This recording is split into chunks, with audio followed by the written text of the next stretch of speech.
If you do not understand white supremacy, what it is, and how it works, everything else that you do understand will confuse you. In all of these 9 areas of activity, economics, education, entertainment, labor, law, politics, religion, sex, and war. Anywhere on the planet, minute by minute, day by day, all of the time, all of the time, all of the time.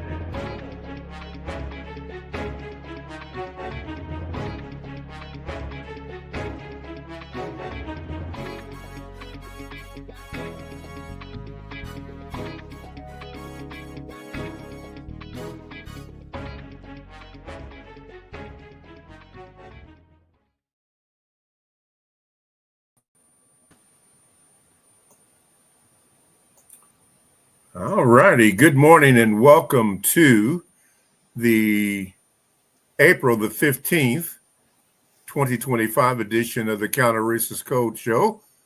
I was going to say with Mr. Neely Fuller, but this is Mr. Fuller's Counter Racist Code Show. I'm one of the co-hosts. I'm Mr. Bobby. And on the other end is Gate. Gate, how are you this morning? Mr. Bobby, you know I got to say it. We've been saying it for so many years. I'm still learning. That's that's one of the quotes, Mr. Fuller. He says it's part of the code. When somebody asks you, "How you doing?" an appropriate response is, "I'm still learning." And it's hard to believe, Mr. Bobby, that Mr. Fuller was 95 years old when he went to join our ancestors back in February 1st of this year.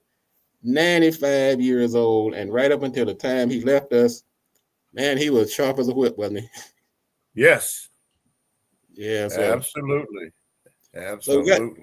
So we do a couple of things this morning. Welcome, everybody. I'm Gate. Glad to be here with Mr. Bobby and part of this show. Just quickly kind of give you an idea of what we're trying to do here. We are the Counter Racist Code Show. Mr. Fuller had this show for the past 5 years on Blog Talk. And even before that, he and Mr. Bobby were on Talktainment. So they were really like, they were kind of joined at the hip. People wonder who the heck I am, where did I come from, who died and made me king, right? Well, nobody. I was behind the scenes. I was the producer of the show for the past 5 years. And so I will say this, that Mr. Bobby and I, we're probably uniquely qualified to understand and interpret the code as good as anybody else. I'm not going to say it's better than anybody else, but we have actually been there with Mr. Fuller for 5 years plus. I mean, I listened to every show. I think I may have missed one show to go to my mom's funeral back in May of 21. But I was right there listening to every 2-hour show. I have all the books. Now, does that make me a know-it-all? No. It makes me just like everybody else. I'm still learning.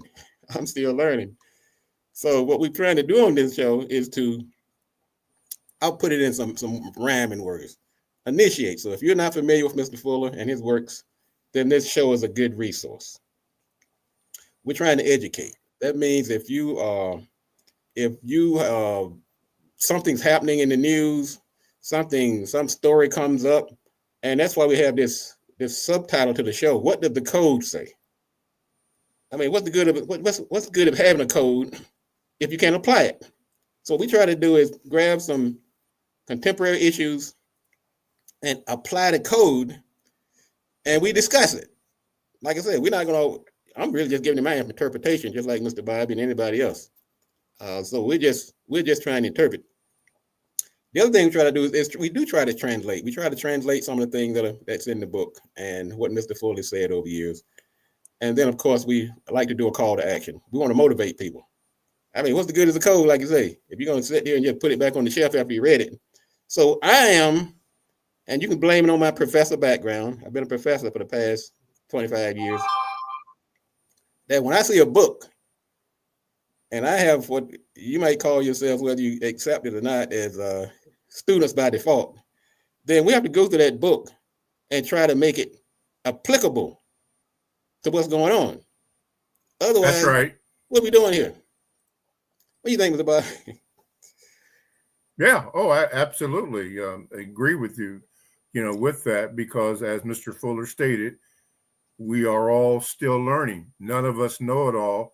And we're learning, just like this show, each week, how to do this show, how to navigate through this, what works, what doesn't work. And so, again, we're still learning. Just want to shout out to some folks here. I see Terrence saying, seek your fellow inmate. That's right. We're all in the prison yard, right, Terrence? Seeking to dismantle white supremacy and replace it with justice. Yes, sir. And then we have WK2FM. 95 years of Mr. Fuller was kicking strong to the very end. And I can say that personally because I was right. I wasn't there physically, but I was right there. I was kept up to date right until the very end. Me and his son, we worked very closely together. Mr. Fuller's son, Mark. And so we've almost become like brothers over the years. So I was very blessed and honored to be in the loop of his of how he progressed and up to his final days. But Mr. Fuller's not going anywhere. Correct. Now what we're gonna do today? Let's talk about what's gonna happen today. Today is tax day. Boo, right? So this is what I'm gonna do. This is the professor and Mr. Bob we're gonna try to do today. We're gonna talk about two things today. We're gonna talk about taxes, and we're also going to talk about reparations. So I'm going to try to thread that fine needle, and I may not be successful because it's a very fine needle. And thank you, Russell. Thanks for keeping the code alive. We're trying there, brother. We're trying. With your help, we'll try to keep this code alive. That's right. Mm-hmm. So yeah, let's take it from this way. Let me look at this. We are going to have a segment, Mr. Bobby, later on. We're going to have Mr. Fuller's actual words so that we're not accused of misinterpreting the code. I like to get Mr. Fuller's own words on record again. And so we're actually going to play a passage from Mr. Fuller as he talks about reparations. But first, we're going to tackle taxes. So let me just give you a quick instance on how we try to align taxation with the code. Now, Mr. Fuller didn't give any singular ironclad statement on taxes, but he does address the obligations and considerations of victims of racism in relation to government actions, including taxation. He emphasized the concept of compensatory justice and the necessity for victims to seek reparations. So that's where I try to thread this needle. And he encourages the victim to be aware of their financial obligations when it comes to taxes and to advocate to make sure that those tax financial institutions can lead to justice. I'm going to go quick. I'm going to go further now. Let's look at how the taxes apply to several of the 9 areas of activity. Let's start with economics. Taxes are a crucial part of the economic system. And victims of racism may experience disparities in economic opportunities, which can be reflected in how taxes are levied and utilized. That's how we look at economics and taxes. Let's look at the area of activity called law. The legal structure governing taxation can have racially biased implications, and heaven knows we know that. Understanding these laws can help the victims navigate this system more effectively. Another area that taxes affect is politics. Politics and taxation are inherently linked. It reflects the priorities of those in power. Okay, so victims of racism can advocate for equitable tax policies that address the system disparities and ensure fair distribution of tax burdens and benefits. All right, I'm making my case here. The professor's in front of the class. With my chalkboard, got my apple over here on the desk, and knowledge. knowledge about taxes. We're talking about how taxes can align with the code and what Mr. Fuller's stance is on it. Now, he didn't get into a whole section. It wasn't one of his 9 areas of activities, and he rarely addressed it directly. But what we're doing today, we're going to take a leap and say he did put his code out here, and we're overlaying some of the code into how it might affect taxation. Education, knowledge about taxes and financial literacy is essential. And we know that Mr. Fuller talked about that quite a bit. He talked about financial literacy. He talked about getting out of debt. We actually did a show about how, ask the question, is debt the new form of slavery? So, and the last thing I'm going to do, and of course, when it comes to education is an area where if the victims are empowered, they can better navigate the system. In other words, always educate yourself. Mr. Fuller made education a part of the 9 areas of activity for a reason. And the last one I'm going to try to weave this, thread this needle, is labor. Income taxes are directly tied to labor. Disparities in wage and employment opportunities for people of color affect their tax contribution and the benefits that are received. So let's in general run the whole taxation question through the prism of justice. Let's go back and define justice according to Mr. Fuller, and then overlay this onto taxation.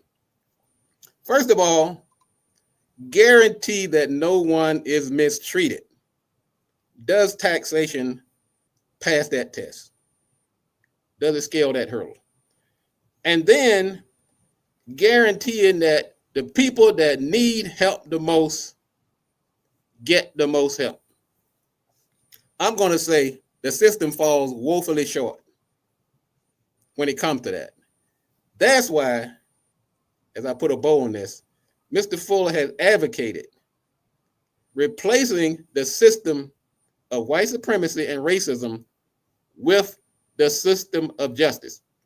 So my call to action before I get off the podium here is understand what your tax obligations are, advocate for equity, educate the community, utilize the available resources, and engage in collective action, organizing and addressing issues facing the community when it comes to taxation and where they are inequitable. So, as I'm going to wrap this up, like I said, Mr. Fuller did not explicitly give us a clear judgment on tax obligations in a straightforward manner, but he did give us the 9 areas of activity.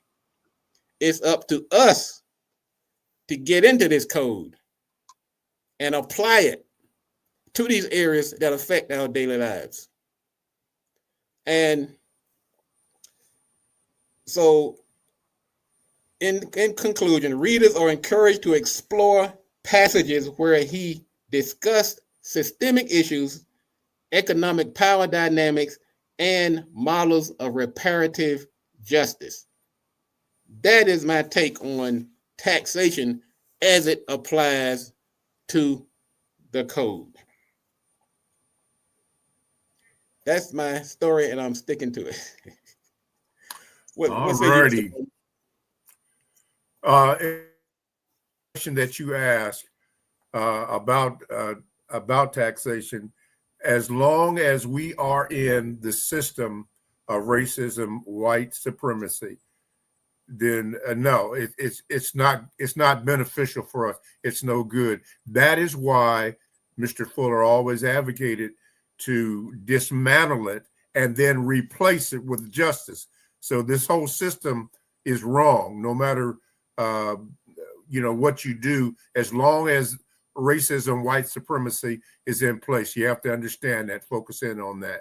And speaking about that, you'll hear some little noises that from my phone because I am going to revise something that Mr. Fuller and I had, which was thoughts and expressions from the mind of Neely Fuller Jr. Only this time it's going to be your thoughts and expressions of your mind. And what we're going to attempt to do, we're going to try this, is you can do that by contacting me at my Gmail, which is 07 Mr. Bobby at gmail.com. That's the numeral at gmail.com. Get that, and we will attempt to read it over the air right now, since we don't have phone calls right now. And then if I happen not to be here, then I discussed it with Gate that I would try to forward some to him so that he could also read some of the Gmails, so that we can have the chat and the Gmails. So we appreciate all the participants, especially from those from the old programs. We appreciate that, but we want you to be able to express yourselves. So it'll be your thoughts and expressions, taking it from the mind of Mr. Neely Fuller Jr. Only it's going to be your mind, and then Gate and I, or even the public, can discuss that. How's that sound to you, Gate? I'm loving it, man. I'm loving it. I'm gonna throw in a couple of comments we're getting from getting some good engagement from our listeners, and I'm also going to put this out here, Mr. Bobby. If anybody's bold enough to come on this platform with us and sit right here on the panel, go to producejustice.com, or you can even send it to Mr. Bobby, and let us know a week in advance, and we will screen and we'll bring in some of you all. We'll send you the link to get on this show, and you can join this discussion with us in person. So one of the goals is to make this show more engaging, and it's your show. It's not just me and Mr. Bobby up here. We just a bunch of people with our own opinion who's still learning like everybody else. But we want to get more towards like we had it during the phone call session, that we can bring people on. Now, we can't get everybody, obviously, because of limitations and things like that. And we're trying to keep out people, some of the usual suspects, from crashing our system.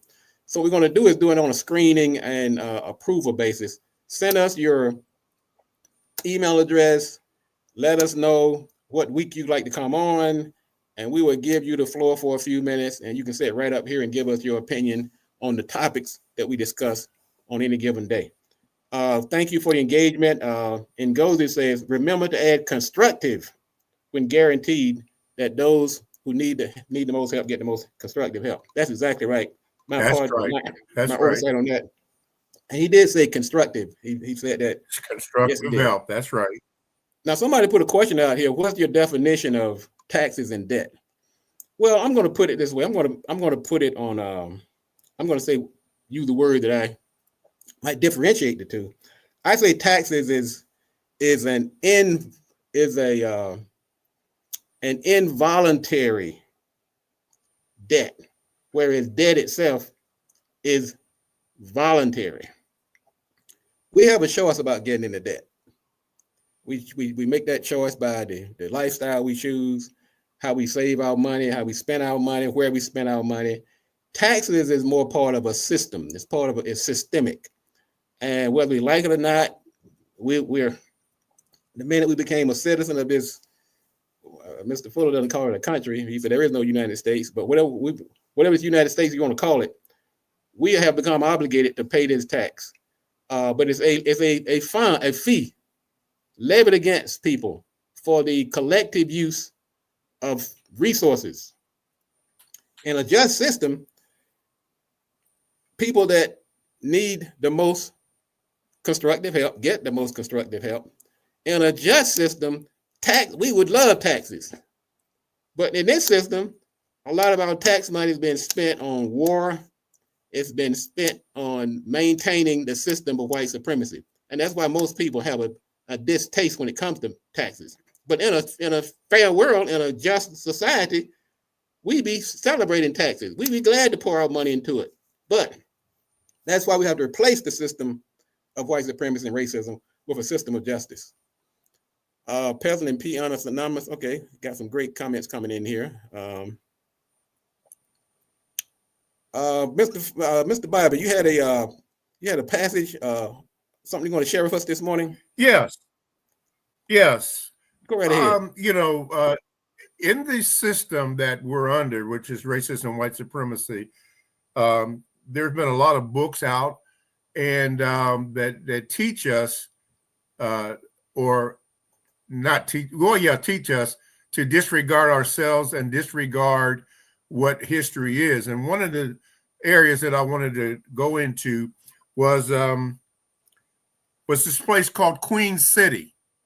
Queen City.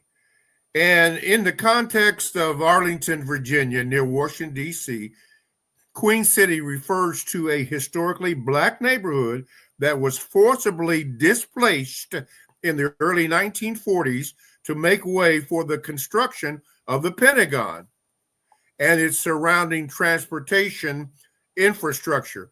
This neighborhood was home to approximately 900 residents before being razed.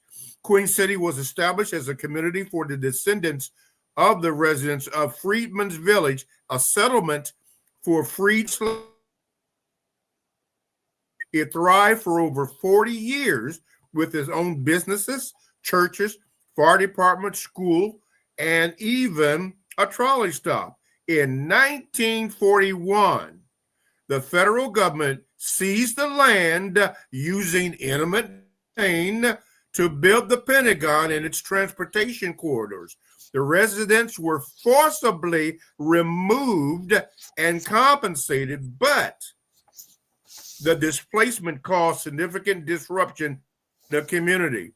Despite being erased, Queen City's history is remembered and honored through various efforts, including a public art installation by Nakisha Durrett in Arlington Metropolitan Park. The installation includes 903 teardrop-shaped vessels, each representing a former resident and brick structure neighborhood. There's in other locations, often referring to a Black community that was displaced or erased. Art currently notes that there are many examples of such communities, and the Queen City in Arlington is a specific case study of the community's erasure. I bring that out. I'm going to try to bring something out each week because, Gate, most of us don't know about that. I didn't know that until I read that and then documented it. We discussed earlier about a place called Seneca Village. If I say that, many of us don't know what Seneca Village is. But then when I did my research, I found out that Seneca Village is, and you know what it is, you know it as Central Park. Right. Yeah, in New York City. The point I'm trying to get is under this system of racism, white supremacy, they come in, the racists come in, and they burn things down or tear things down and erase the history of it so that when we come along, we don't know nothing about that and have to find out about that. The reason why we bring that up so that we understand that and don't repeat or don't allow that to be repeated. So I'm going to try to find different things to bring up and your memory. Hopefully you just won't take my word for it, but you will also look it up and get that information and then pass it on to others in our community so that we can continually dismantle this racism and white supremacy. All right, Mr. Bobby. You're right. But one of the goals of the racists is to, like you say, one, eliminate the knowledge, education, uneducate, miseducate. So what we have to do is to make sure we don't let that happen. That's part of the strategy. And an uneducated population is easy to manipulate. And so we're going to keep our history going. And thank you, Mr. Bobby. Just do a couple of quick more comments before we go off the break. Okay. Produce Justice, produce. Hey, I like that spelling.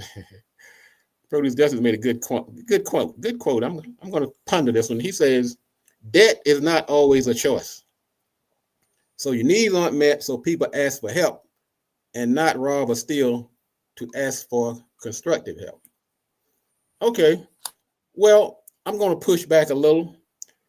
Even though sometimes your choices aren't good choices. I mean, your one choice could be to sleep on the street.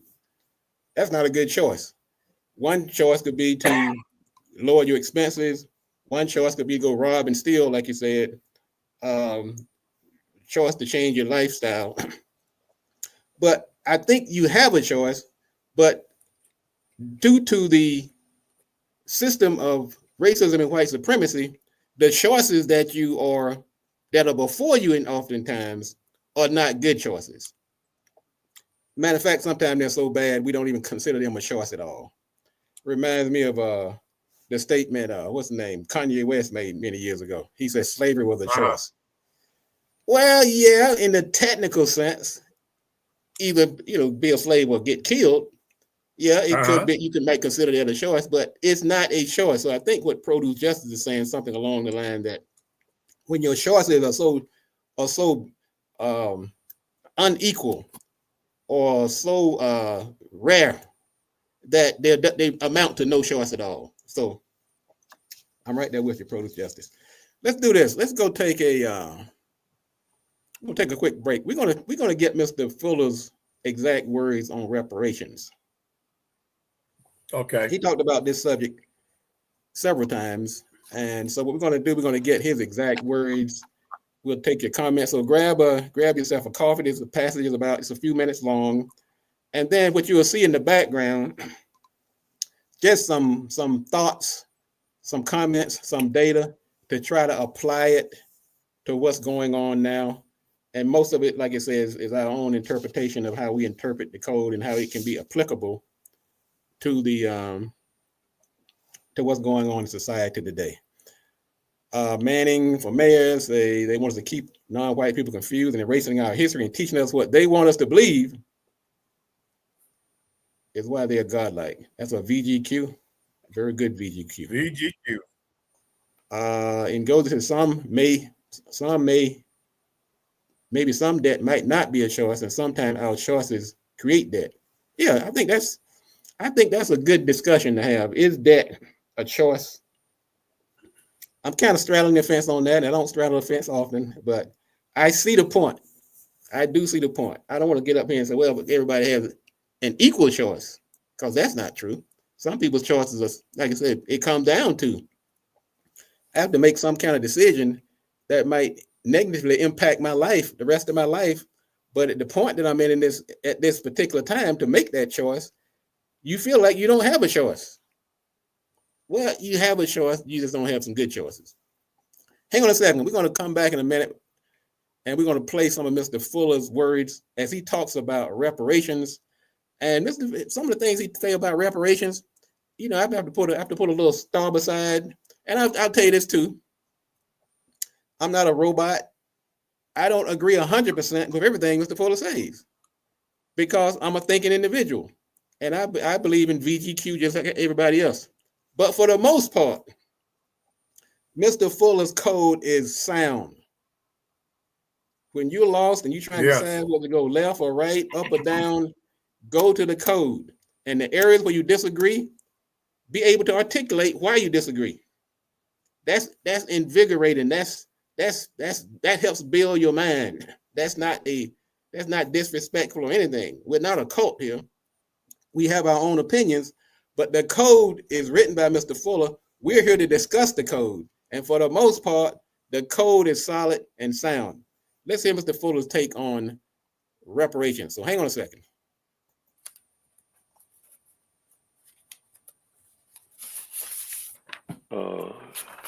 Talking about reparations, usually they focus on slavery, but I say the whole system of white supremacy should be the focus, not just slavery. That gets too narrow, and it gets too controversial, and actually, the way we are approaching it, I think, is vastly in error. Of course, that's just my opinion, like everything else. And I'm saying that we should we use that word, reparations, which means to repair. So when you look at the damage that racism has caused, and that includes slavery, which racism is the most prominent form of slavery.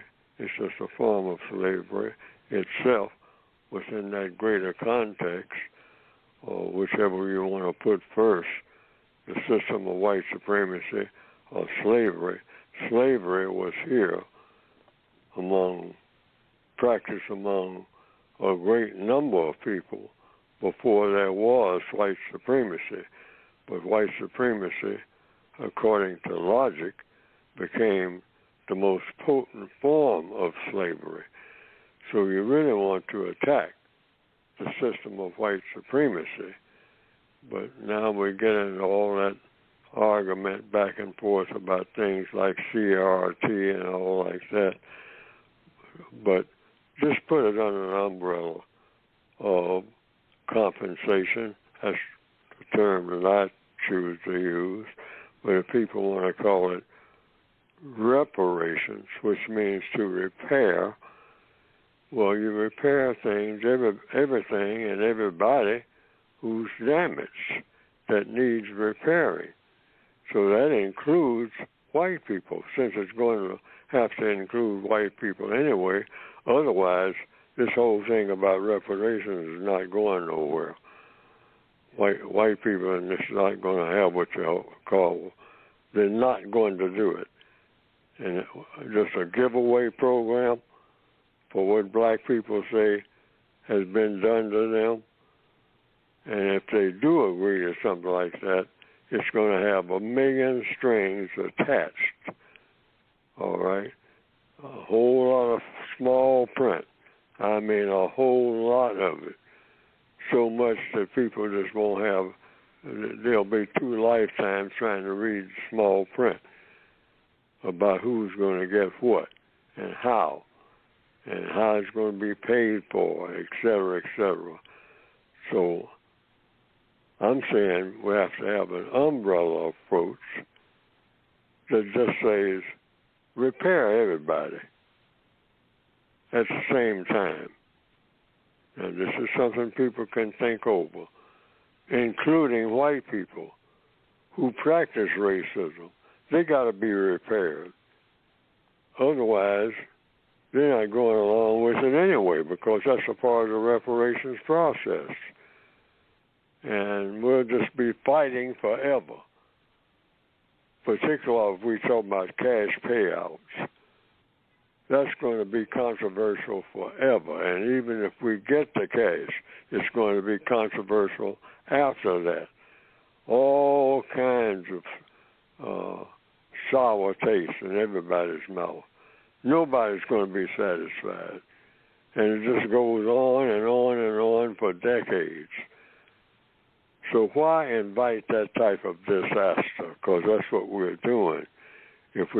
For everybody talking about these cash payments, like paying off the Japanese who were interned in prison camps during World War II, or paying off the Indians for all the land that's been taken for them, because that'll be next and whatnot, and how much to pay, and who really is supposed, how that's going to work, and satisfy white people at the same time, which is where the money is going to come from, the white supremacists, really. So I'm saying, let's just be practical. Let's just repair everything that needs repairing. Have an overall program and put it under the banner of Social Security, which is what the Constitution guarantees. Already, we got something in place to work with, a Constitution of what we call the United States. That's solid ground, comes right out of the Constitution. In fact, the word compensation is in the Constitution itself, the Fifth Amendment. You can look it up and see for yourself, okay? So let's just repair everything, the whole world needs repairing anyway, which has got to be worldwide. Otherwise, it ain't going to work anyhow, regardless of what people say in that narrow focus. I mean, this is huge. So since it is huge, what's the best way to approach it? Well, everybody's got to be satisfied. Now, you might say, well, you can't satisfy everybody. Well, then it ain't going to work. And it ain't going to happen either. All right, I'm talking about something that will work. And starting right now, the reparations work.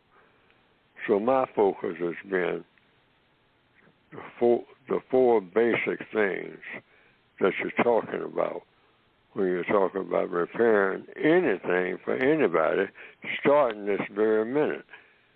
We don't have to wait on nothing. Black people can pioneer this.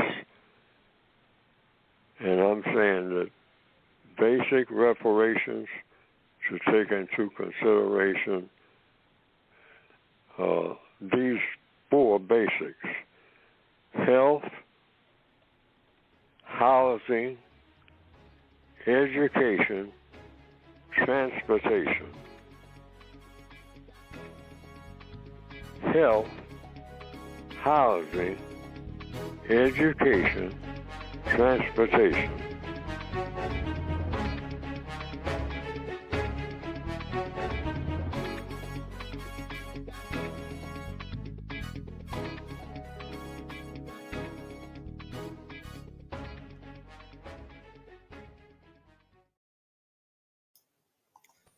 All right, boy, that was Brother Fuller said a mouthful there. I know there's one thing in there that I think would set some people the wrong way. And of course, it made my antenna go up. He said that reparations is going to have to include white people too. Now, I'm gonna tell you why that could be controversial, but also why it could be on code. And I must admit, I had to wrestle with that one. But a code, by its very nature, according to Mr. Fuller, has to be something that works. And is reparations that exclude white people ever actually going to work? That's the big question. Is it ever going to work? He was saying, well, we got to be practical about it. Got to mold that one over. What do you say, Mr. Bobby? I would say in order for true justice to prevail, it would have to include them.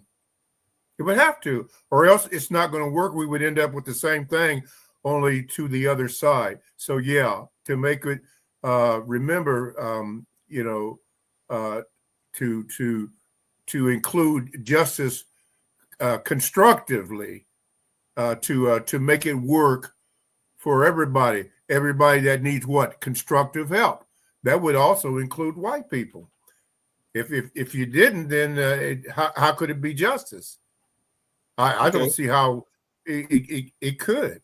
It has to do that for all. Well, I can see it just that has to work that way. When you look at justice and you say guarantee that everyone, yes, that no one is mistreated, That's right. And right. He didn't specify.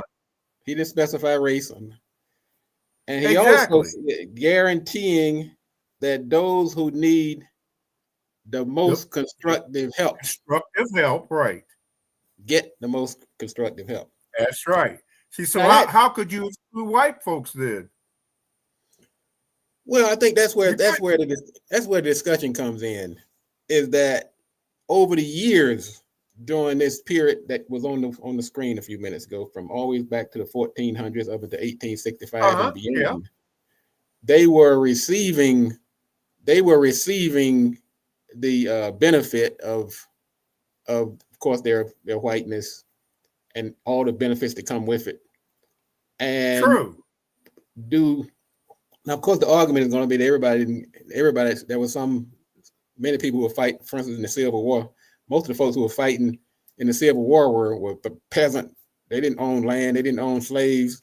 They should have been fighting against the system, just like nowadays. You got the MAGA folks out here fighting for white supremacy and the oligarchs. So this been an ongoing discussion all the way back to the beginning of when we had indentured service, and actually the concept of race, the concept of whiteness and blackness was introduced to keep this conversation going, to keep the focus off the billionaire class. And what you just stated is absolutely the truth. I'm gonna pull a Miles Davis on you from a tune. So what? So what? It is true, but guaranteeing that those that need the most constructive help get it.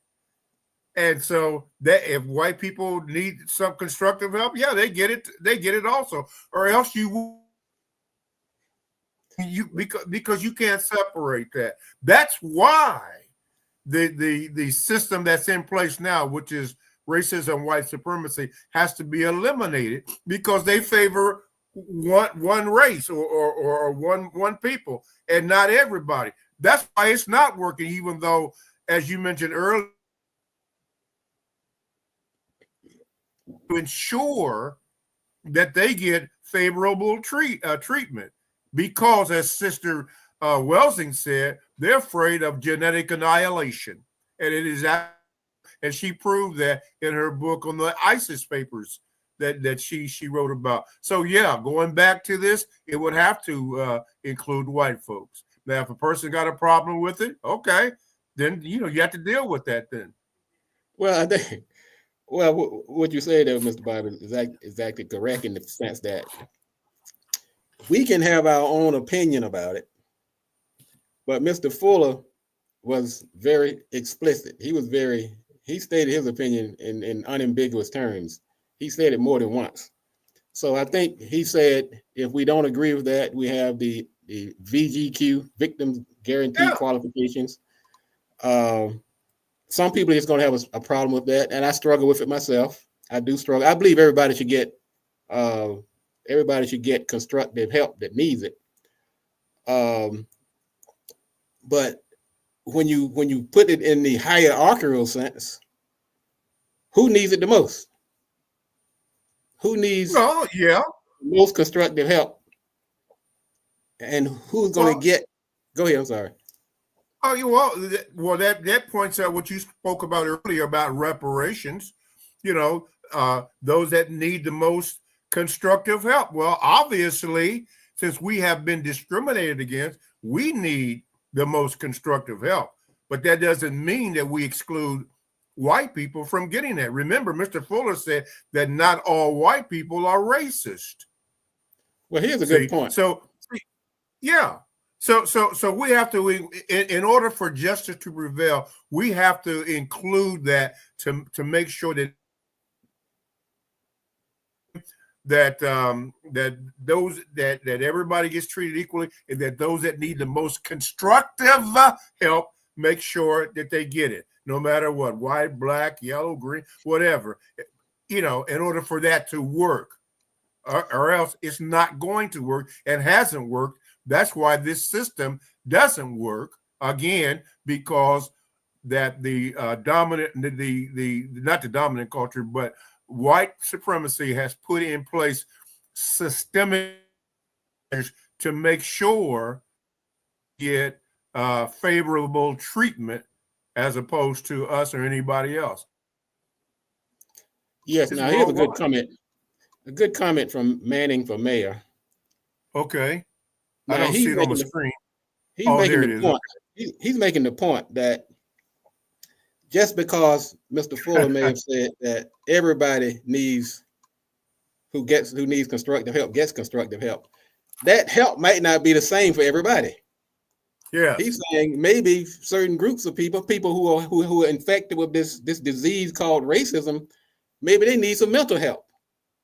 They may not need a check written to them or some land or health or other types of restorative reparations. Maybe they need a different type of help. That's pretty good. I like Yes. that. Or Tasherfeld 7, which is on the screen, said that white people need more help mentally. Yeah, come on, racism, white supremacy does seem to be a disease, because it's not right. It's not level. I hate to use the word fair because if you break down fair, as Mr. Fuller broke it down, means white. When you break it down etymologically. I like the way this is being dissected because at its prima facie, when you're looking at Mr. Fuller saying that white people need reparation too, first of all, reparation does not mean just money. And what Manning for Mayor is saying, if you need some type of mental assistance, some mental health, some mental therapy to help you move beyond this place where you are so that you can accept justice, then yes, maybe you do need some reparations because you're not doing it. You're not doing it on your own. This is starting to make. This is why you have to talk. This is why you have to talk about things. Yeah. Yeah, and to add to your point, and when you look at the history and discover history of this nation and the violence that this nation has, and let me give you an example. When the racists go in, they burn, they tear up, and they rename places. Now, if I say the land of the six grandfathers, not many people, Gate, know what I'm talking about. But if you look at that and do the research on that, you actually know it's been renamed. The land of the six grandfathers is known today as what? Monument Valley, out west. Yeah, where those four presidents are on the rock or whatever. That was taken from the Lakota Nation. The Lakota Nation. It was taken from them and then renamed the Monument Valley. We don't know it as the land of the six grandfathers, but if you do your research on that, then that's what it is. So Sat 7, yeah, mentally, yeah. Why would they? Because they want to eliminate us that way in our history, or guess what? From learning the truth. The truth. Now, here's a quote from Produce Justice, Produuece Justice. He said, when we're talking about what Mr. Fuller said, let's also make sure that we label what he said, which was suggestions. So he's not laying down law. He's giving us some suggestions in his code. And we have to debate it. We have to discuss it because we're up against a system, a global system, system with seemingly unlimited resources. And it could put a bad taste in some people's mouths to think that we could actually advocate for reparations. But when you think about it, the type of help they need, nobody says that reparations is a monolithic approach. Nobody's handing out money or land. It means people that need help, and your help might come in the form of some type of mental health, according to And then also let's say this, like you said, Mr. Bobby. Mr. Fuller said, we assume until you prove otherwise that you may be a racist, but that doesn't mean that you are racist. We make the assumption until you can show us otherwise. Not everybody out here is fire-breathing racist, but there are quite a few people that are not upholding the tenets of justice. Yes, and we have to be careful as we dissect this because there are many opinions that are going to be held, VGQ and so forth. But we have to be careful that we don't get too technical or just start dealing in somatics. And the reason why is because if you continue on that path, what it will do, it will cause you to lose focus on what's going on. And then when it gets focused, it becomes, as the song says, blurred lines. And can cause confusion. It can cause confusion. And can cause confusion, yeah. So that's why we have to focus in, as Mr. Fuller had mentioned about, focus on dismantling it and then replacing it. You know, we can deal with the technicalities and all the somatics later, but getting it out and making sure that it is replaced with justice, guaranteeing that no one is mistreated, and guarantee that those that need the most constructive help, make sure that they get it. Mr. Bobby, you summed that up excellently, and I agree that I think somebody on one of the earlier shows we were talking about. I think we were talking about the church, yeah, and some challenges and things like that. And they made a similar statement: is that we are in the weeds about the goings on in the church, but there's this overarching system of racism, white supremacy. That's where the focus should be: dismantling it and replacing it with a system of justice. Now, I'm going to put an asterisk beside that. But we have to live in this system today. That, to me, is where we use the code. How do we navigate it until that day, that great day comes, when there is no racism, when we do have justice? How do we navigate today? How do we deal with taxes? How do we deal with these issues that we face on a day-to-day basis? That, to me, is why we occasionally find ourselves in the weed, because we can't wait until the end of the rainbow. We have to deal with certain things today. And so that's that balance we have to take. We have to take that balance. Which reminds me of this point here.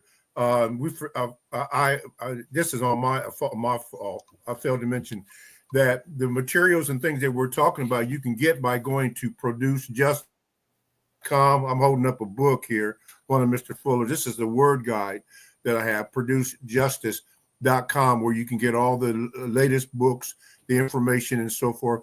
And one of the things that Fuller always says before the show, even before this one, he said that if you do not understand white supremacy, what it is and how it works, everything else that you understand will only confuse you.